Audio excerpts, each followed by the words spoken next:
요한복음은 우리가 근본적으로 예수가 누구인가, 우리가 알던 선입견을 내려놓고 요한이 말하는 예수는 어떤 분인가, 그걸 1년 동안 생각해 봤습니다.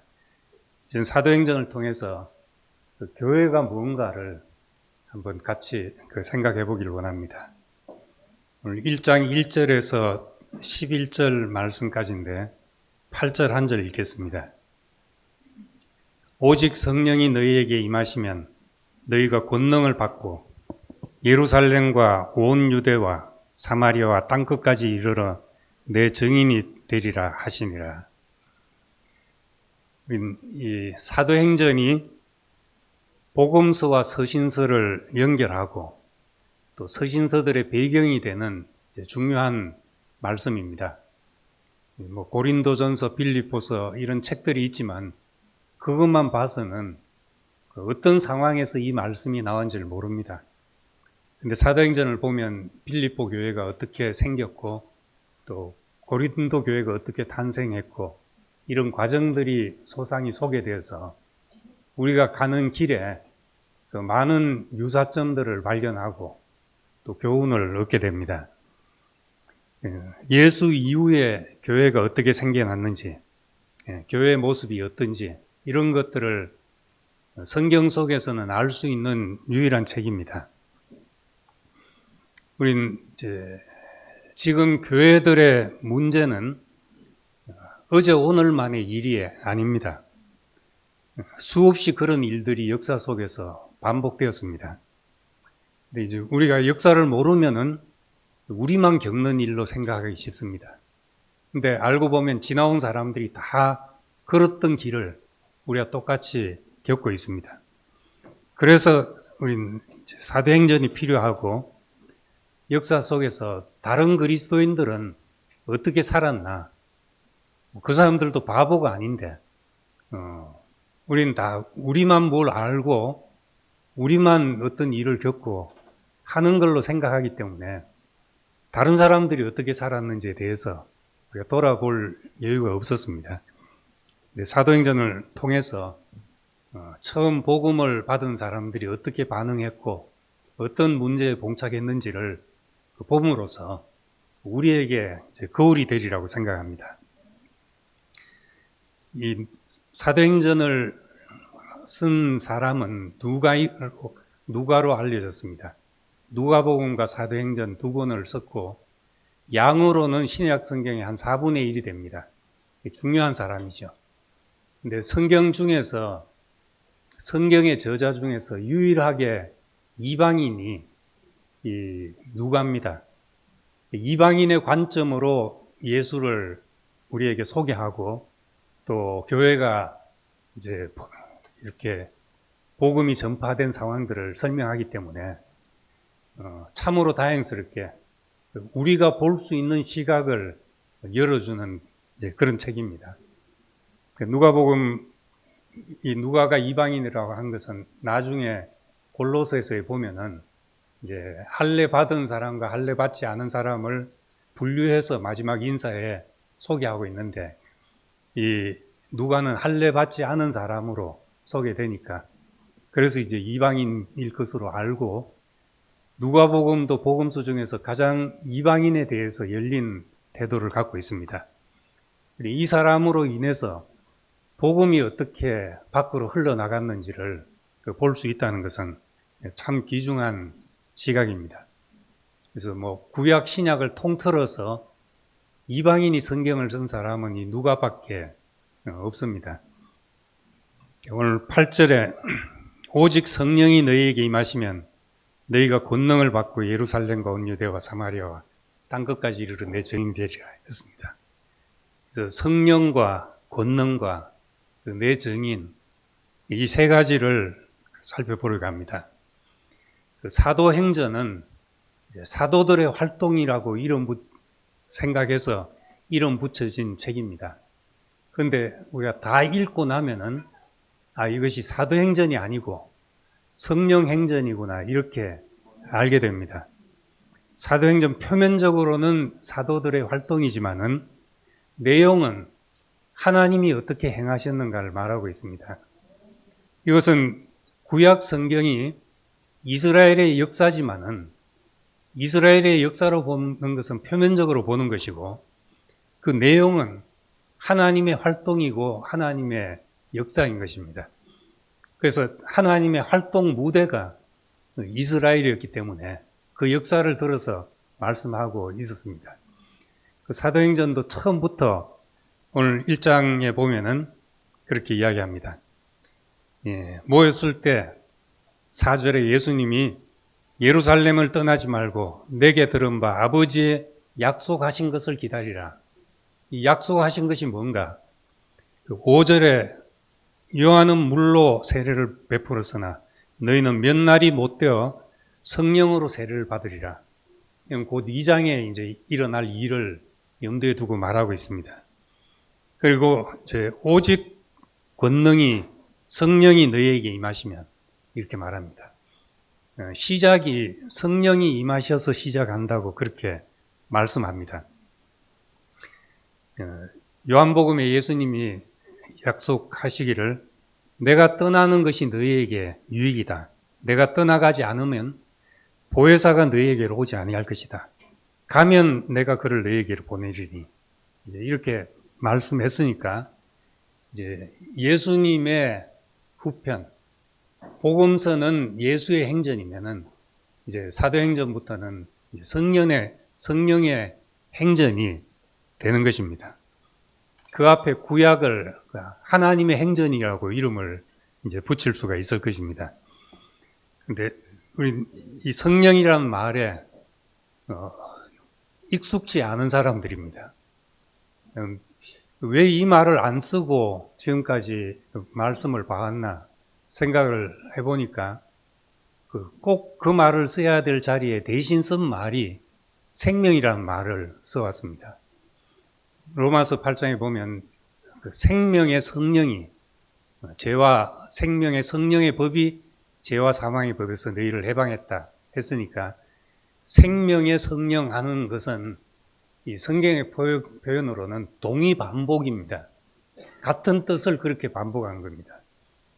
이제 인격적으로 말하자면 성령께서 행하시고 성령께서 근심하시고 이렇게 말하지만 어떤 이치로 말하자면 생명의 원리로 우리에게서 일어나는 일을 말합니다.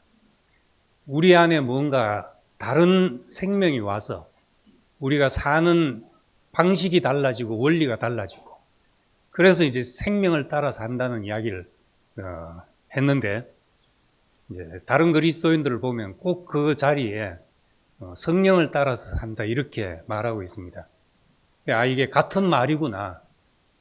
다른 것을 강조하느라고 이 말을 썼구나 이렇게 이해하면 됩니다.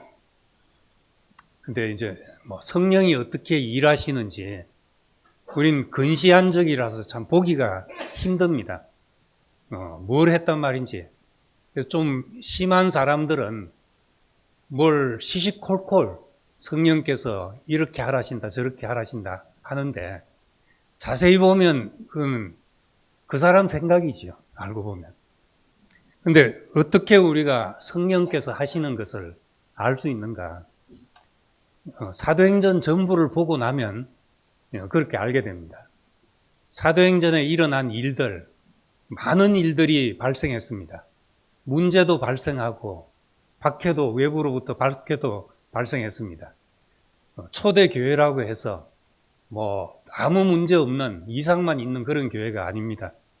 돈 문제도 생겼고 누가 주도권을 잡냐 하는 갈등도 생겼습니다. 이제 그럼에도 불구하고 그런 것들이 교회를 어떤 방향으로 이끌어가게 만들었습니다.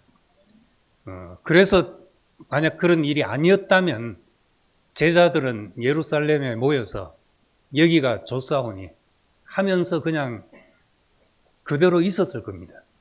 근데 문제가 생기고 또 갈등이 생겨서 박해가 오고 큰 핍박이 오니까 그제서야 이제 8장에 가서 저희가 흩어져서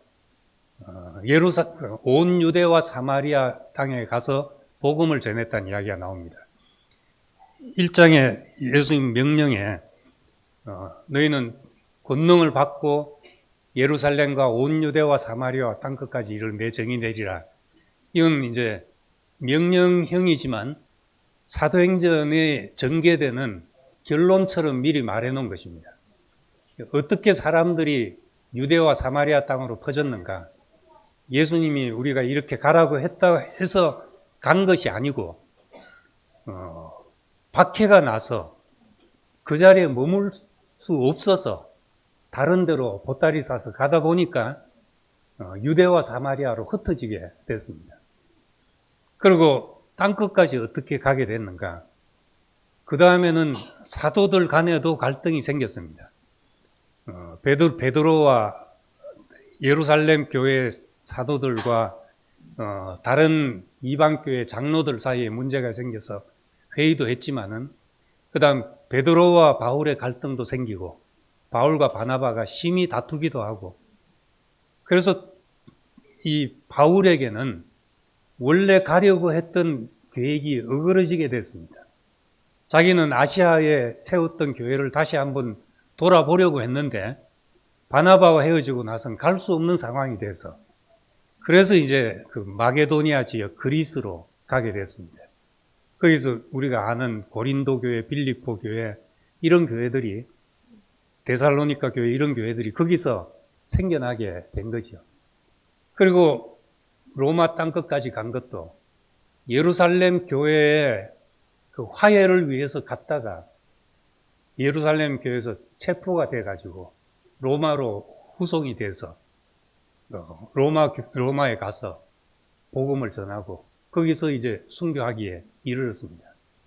이 과정이 하나도 순조로운 것이 없습니다. 사도행전 보면 다 문제투성이고 우리에게 일어나는 문제들도 사도들에게 다 일어났습니다. 그런데 지나놓고 보니까 그런 일 때문에 소아시아 지방으로 복음이 흘러갔고 또 마게도니아 지역으로 흘러가고 로마로 흘러가서 땅끝까지 이렇게 흘러가게 됐구나. 우리는 그냥 한자리에 늘 머물러 있으려는 습성이 있죠. 좋은 것에는 머물게 되거든요. 여기가 좋다 하고 머무는 것은 제자들만 한 일이 아니라 모든 사람의 본성이죠. 그런데 우리에게 어떤 일이 생겨서 옮겨가게 됐는데 지나고 나서야 이것이 성령께서 우리를 그렇게 이끌어 가셨구나 이렇게 알게 됩니다. 민들레 홀씨가 퍼지는 것도 마찬가지입니다. 그 바람이 불어서 아니면 그냥 그 자리에 떨어져서 고기만 날 건데 바람이 불고 또 동물들이 해치고 하면서 이것들이 퍼져서 넓게 퍼져서 온 땅을 민들레 영토로 만드는 거죠. 캐나다를 가니까 그 잔디밭이 많은데 조금만 있으면 이제 잔디밭이 노랗게 됩니다. 민들레가 다 덮어가지고. 그래서 민들레 약을 치다가 이제 너무 땅이 오염되니까 이제 약 치는 걸 일체 금지하니까 민들레가 너무 빨리 자라는 거예요. 집에서 민들레를 하나씩 뽑자면은 허리 휘어집니다. 아무리 뽑아도 이 녀석은 어디서 날라와서 또 자리를 잡고 또 피어나는 거예요. 생명력, 그런 생명력이 그 초대교회 안에 있었던 겁니다. 거의 교회를 말살하려는 위협이 있었음에도 불구하고 교회는 그것으로 인해서 더 퍼져나가게 됐습니다. 이제 모든 생물들 중에 제일 그 생존에 가장 성공적으로 자리 잡은 생물이 곰팡이라고 그럽니다. 곰팡이는 어떤 안 좋은 악조건이 오면은 포자 속에 들어가서 이런 얼려도 안 죽고 끓여도 웬만해서 잘 안 죽는 그런 상태로 매우 끓여야 겨우 죽는 상태가 됩니다. 그러니까 포자 속에 있다가 생명만 조건만 되면 다시 나오게 되죠. 사람도 이제 어떤 문제가 오면은 딱 포자 속으로 들어가서 그냥 자기 혼자 살려고 하게 됩니다. 그래서 요즘은 이제 핵가족 시대는 옛날 이야기고 핵개인 시대라 그러잖아요. 핵개인. 누구도 내 인생을 침범할 수 없도록 거의 보면 곰팡이처럼 포자 속에 들어 앉아 있는 그런 생명이 됐는지도 모릅니다. 근데 같은 이제 균류인데 버섯도 이제 씨처럼 포자 속에 들어가서 이렇게 어떤 기간을 지내는데 버섯 재배할 때 보니까 버섯 씨를 이제 뭐 참나무 같은 나무에다가 이렇게 심어가지고 나무를 그늘에 습하게 이제 세워 두었다가 한 번씩 그 탁목을 한답니다. 나무를 두들겨주고 그다음 어떨 때는 나무를 넘어뜨리기도 하고 그런다 그래요. 그것이 이제 그 포자 속에 있는 것이 그런 자극을 통해서 확 터져 나온다고 합니다. 그러니까 이 어떤 생명은 자극을 줘야 터져 나오는 생명이 있죠. 교회도 우리가 편안하면 그냥 안주할 수 있는데 늘 우리의 포자가 너무 좋다 하고 있는데 어떤 자극을 통해서 터져 나와서 버섯이 되면은 그때는 정말 사람에게 아주 영양가 높은 그런 양식이 되는 겁니다. 의도 이제 어느 시점인가 두들겨 맞든지 아니면 쓰러뜨려지든지 해서 포자에서 나와야 될 이제 그런 때가 생긴지도 모르고 또 앞으로 생길지도 모릅니다. 이렇게 나아가는데 너희가 권능을 받아야 된다. 권능을 받고 성령이 임하시면 권능을 받고 했는데 우리에게 무슨 권능이 필요한가? 뭐 세상에 일을 하자면 어떤 능력이 필요합니다. 근데 교회가 되자면 또 필요한 권능이 있겠죠. 우선 예수님이 하신 말씀을 보면 세례 요한을 가리켜서 너희가 무엇을 보려고 광야에 나갔냐? 뭐 볼 게 있어서 광야까지 나갔냐? 부드러운 옷을 입은 사람이냐? 그거 보자면 왕궁으로 가야 되지 않냐? 너희가 선지자를 보러 갔냐? 맞다. 하나님 말씀을 들으러 간 것이 아니냐? 광야라는 열악한 조건에 하나님의 말씀을 들으러 갔다는 겁니다. 그럼 우리에게는 무엇이 필요한가? 교회는 왜 필요한가? 하나님의 말씀을 듣기 위해서죠. 하나님의 말씀이 우리에게 어떤 길을 가게 하고 어떤 삶을 살게 하는 권능이 된다는 겁니다. 교회의 권능, 교회의 능력은 벽을 허무는 능력입니다. 고린도후서 10장 4절에 우리의 싸우는 무기는 육신에 속한 것이 아니요 어떤 견고한 진도 무너뜨리는 하나님의 능력이라. 어떤 벽도 무너뜨리는 능력이 된다. 그렇게 말씀합니다. 예수님이 부활하신 이후에 제자들이 이제 문을 굳게 닫고 있었다고 했습니다. 요한복음에 보면 문을 안으로 닫고 있었는데 거기에 예수님이 들어오셨다. 투명 인간인가? 어떻게 문이 닫혀 있는데 들어올 수 있는가? 물리적으로는 참 설명하기 힘듭니다. 어떻게 벽에 사람이 통과돼서 안으로 들어올 수 있는가? 잠긴 문을 어떻게 열 수 있는가? 근데 인격적으로 생각하면 죽고 다시 난 그 부활의 권능으로는 잠긴 문도 열고 들어갈 수가 있습니다. 저도 그런 경험을 했지만은 저도 별로 마음에 탐탁지 않은 사람이 있었어요. 근데 그 사람이 어쨌든 무슨 일을 겪었는지 표면적으로는 이제 암에 걸려서 회복이 되고 하는 과정을 지나면서 자기에게 붙잡고 있던 모든 것이 내려놔지고 새로 내가 다시 새로 살아야 되겠다는 마음이 들었는지 이런 얘기를 한마디도 안 했는데 어느 날 이렇게 보니까 너무 편한 거예요, 사람이.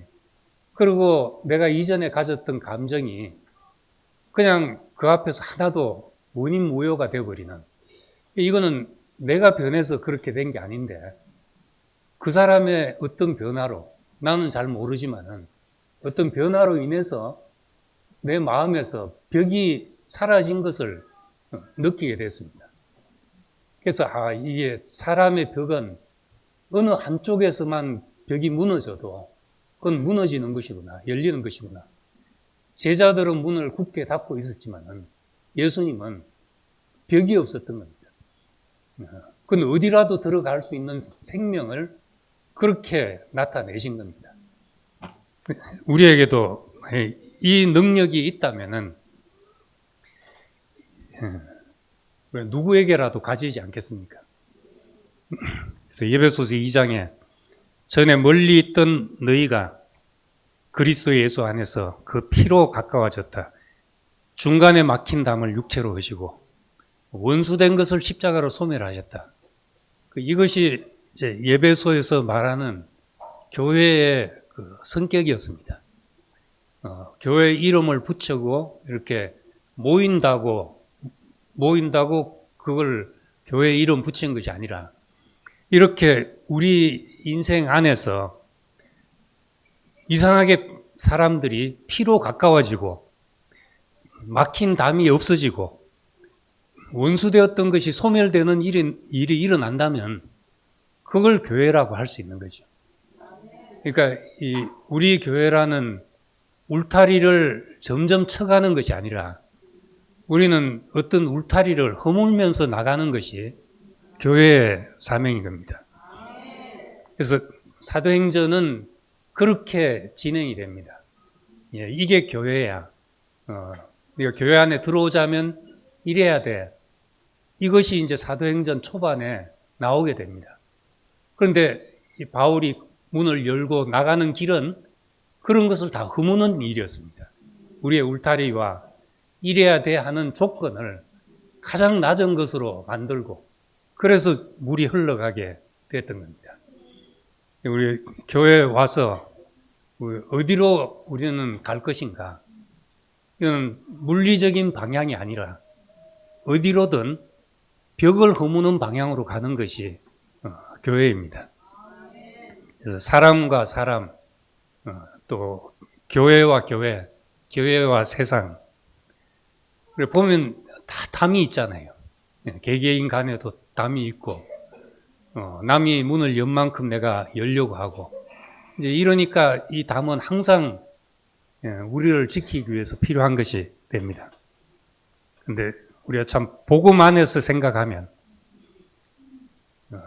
아버지 안에서 하나님을 아버지로 예수께서 내 형제에게로 가서 내가 내 아버지께로 너희 아버지께로 내 하나님 너희 하나님께로 올라간다 하라.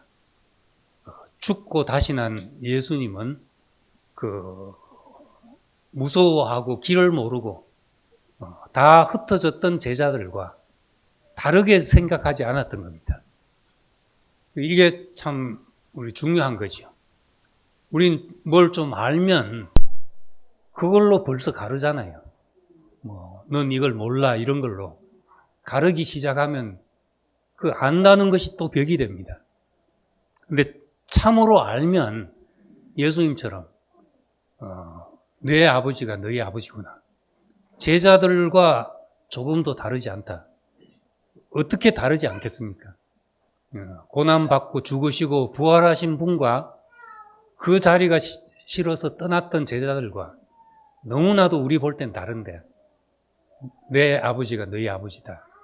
이렇게 말하게 된 겁니다. 이것이 복음이죠. 우리의 행위에 대한 판단이 우리에게서 사라지게 될 때 나와 내가 다르지 않구나. 이 자리를 알게 됩니다. 또 달리 생각하면 고린도전서 이제 12장 12절 말씀처럼 몸은 하나인데 지체는 많고 지체는 많은데 몸은 하나다. 실제로 보면 다 다르거든요. 뭐 생각도 다르고 노래 하나만 하려 해도 나는 이거 부르고 싶어 하는데 너는 저거 부르고 싶어 하고 다 다를 수밖에 없습니다. 근데 이 다른 것이 모인 그 힘이 교회의 권능이죠. 서로 다른 것이 연합할 수 있는 것. 그래서 뭐 미래는 모르지만 지금 이제 미 합중국이 뭐 세계의 패권을 쥐고 있잖아요. 돈도 이제 달러를 써야지 석유를 사고 이런 세상이 돼 있으니까 이 힘이 가보면 정말 이 외계인들 모아놓은 것처럼 사람들이 다릅니다. 덩치부터도 다르고 행동도 다르고 정말 다 다른데 이 합중국이 되니까 거기서 나오는 힘은 세계 어느 나라도 감당을 못한 힘이 되는 겁니다. 우리도 이 한 색깔이 아니고 정말 다른 것이 지체로서 만나져서 몸은 하나인데 지체가 여럿이지만 우리는 한 몸이다. 이 비밀을 알면 거기서 이제 청량할 수 없는 풍성, 만물을 충만케 하신 자의 충만이 거기서 나오게 됩니다.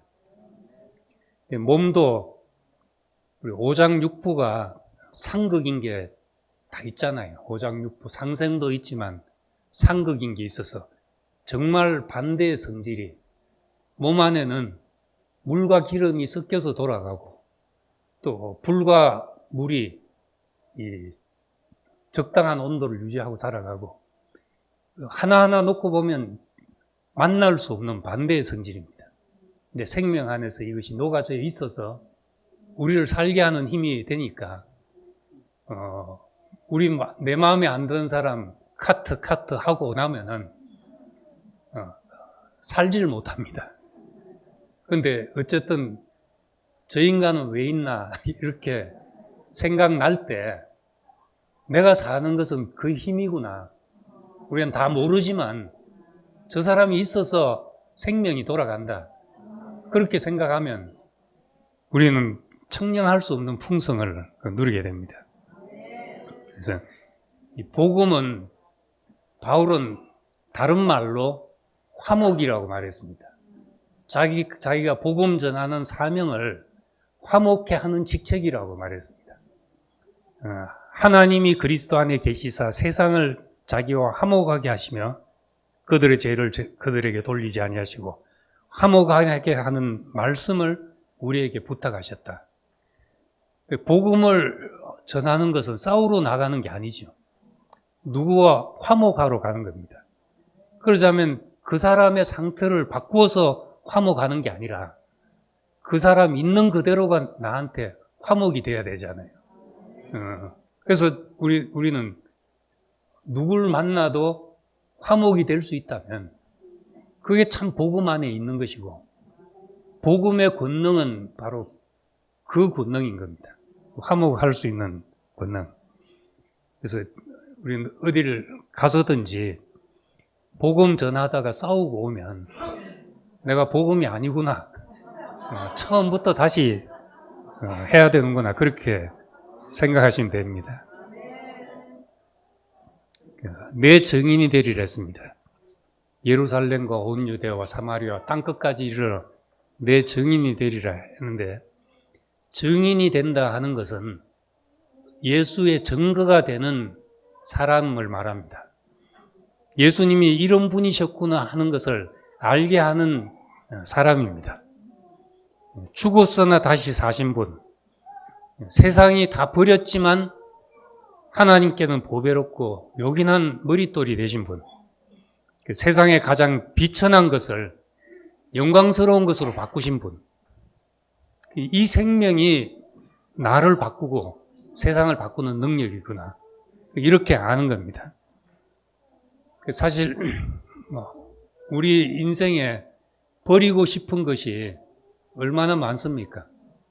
아까 우리 영식님 수적다육 이야기를 했는데 살면 살수록 우리의 오물이 더 늘어나고 그럴 수밖에 없습니다. 대충 평균 잡아도 내 인생의 한 절반은 버리고 다시 시작하고 싶은 게 그 사람이잖아요. 싹 다 바꾸고 싶은 사람도 있겠지만. 저도 이제 나를 위해 산다면 한 13살로 돌아가서 다시 시작하고 싶은 마음도 후회되는 일이 그때부터 막 이제 생겨난 것 같아요. 근데 하나님 보실 때는 그걸 다시 시작하게 하지 않고 내가 버리고 싶은 그것까지라도 다 쓰실 수 있는 분이 하나님이시죠. 내 인생에 버리고 싶은 그것을 쓰신다. 그래서 우리에게는 하나님이 있어야 하죠. 하나님이 계셔야만 되고 아니면은 뭐 후회해봐야 다시 인생을 살 수가 있습니까? 근데 내 어떤 것도 다 쓰실 수 있는 그 분이 계시다. 이게 복음입니다. 어젯밤에 TV를 잠깐 보다 보니까 이 쓰레기가 지금 5대양의 쓰레기 섬이 대륙만하게 생겼다고 합니다. 이건 지금 바닷가 가서 파도 치는 출렁이는 바다를 보고 모르는 일인데 그 대양 중간중간에 어마어마한 쓰레기 섬이 생겼는데 그 대부분이 플라스틱이래요. 그걸로서 오염을 되고 그래서 지금 하루에도 플라스틱 그 비닐봉지가 얼마나 나온지 모릅니다. 한 집만 해도. 그래서 요즘 이제 얼마나 플라스틱을 우리가 먹고 있냐. 일주일에 신용카드 한 장 정도의 분량을 먹고 있다고 합니다. 1년이면 52장을 먹는 거잖아요. 그만큼 내가 원치 않아도 음식이나 공기 중에 녹아가지고 우리 속에 들어와서 쌓여가고 있는데 이게 지금 어떻게 될지 모릅니다. 지금 대양에 있는 바다를 누가 돈 들여서 청소하겠습니까? 다 버렸지만 아무도 청소하려고 안 하는 거예요. 태평양에 있는 쓰레기는 3분의 1이 중국이 버렸고 3분의 1은 일본이 버렸고 한 10% 정도가 한국이 버렸다고 합니다. 쓰레기를 수거해가지고 제조한 데를 보니까 그렇더라고요. 근데 이걸 치우는 사람만 있다면 뭐 지구의 구원자가 아니겠습니까? 지구에게는. 근데 우리 인생의 쓰레기, 우리가 정말 버리고 싶은 그것을 복되게 사용하시는 것, 이게 복음이죠. 건축자들이 다 버린 것, 이것을 하나님이 보배롭고 요긴한 머릿돌로 삼으신다. 우리에게 있는 쓰레기, 어떤 것도 재활용될 수 있는 이 복음을 전하는 것. 이게 죽고 다시 사신 분을 전하는 겁니다. 죽었다가 다시 사신 분. 다 버렸지만은 하나님 앞에는 이것보다 요긴한 것이 없다. 이렇게 말하는 복음. 그래서 우리는 사람들을 이제 불러올 수 있는 겁니다. 이 쓰레기 처리가 안 될 때는 이젠 사람 오는 거 귀찮다 이래주기가 쉽거든요. 이제 캐나다나 이제 미주 교회에 있어 보니까 처음 만나서 교제하고 너무 좋아하고 했는데 새로운 사람만 와도 막 반갑게 맞아가지고 이걸 알아야 된다 하고 입에 거품을 물면서 이야기를 하고 하다가 한 10년쯤 지나니까 우리끼리 있는 게 너무 좋은 겁니다.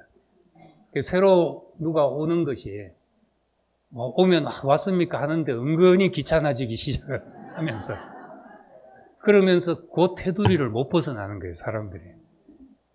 참 이것이 이제 어떤 제 혼자 생각하기에 10년의 함정이구나. 10년의 함정 속에 다 빠지구나.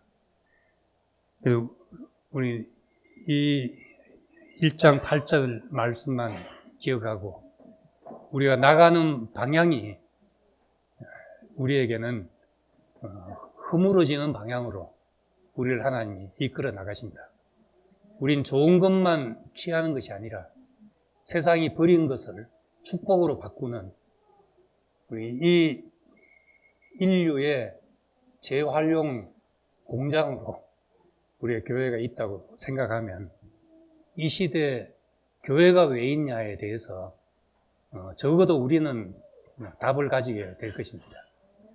이것이 없으면 태평양 한가운데 쓰레기가 처리가 안 되듯이 인간이 쏟아내는 그 오물이 인간에게서 처리가 안 되는 상황이 될 것이기 때문에 하나님이 오늘 이 땅에 교회를 두시고 우리를 통해서 일하시려고 하는 것이 우리에게도 깊이 보여지기를 소망합니다. 기도하겠습니다.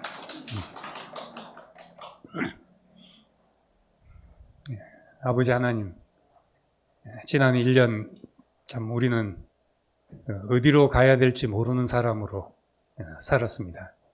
우리 1년 동안 이렇게 함께 길을 가는 사람들이 생기게 하시고 서로에게 위로와 격려가 되고 서로의 어떤 부정을 소화해내며 건축자들이 버린 것까지라도 집 모퉁이에 머릿돌로 쓰시는 하나님이 우리 안에 계셔서 우리의 모든 것을 축복으로 바꾸시는 이 몸이 있게 하신 것을 감사드립니다. 주님, 여기 온 한 사람 한 사람 기억하시고 정말 주님으로 말미암아 복이 되지 않을 것이 없는 사람들이 되기를 원합니다. 우리의 자구함이 무너지고 우리가 흘러내릴 수 있는 사람이 되게 하시고 누구에게라도 녹아들어갈 수 있는 사람으로 살게 되기를 원합니다. 우리에게 1년 동안 동행하시고 은혜 베푸신 주님께 감사드리며 예수님 이름으로 기도드립니다. 아멘.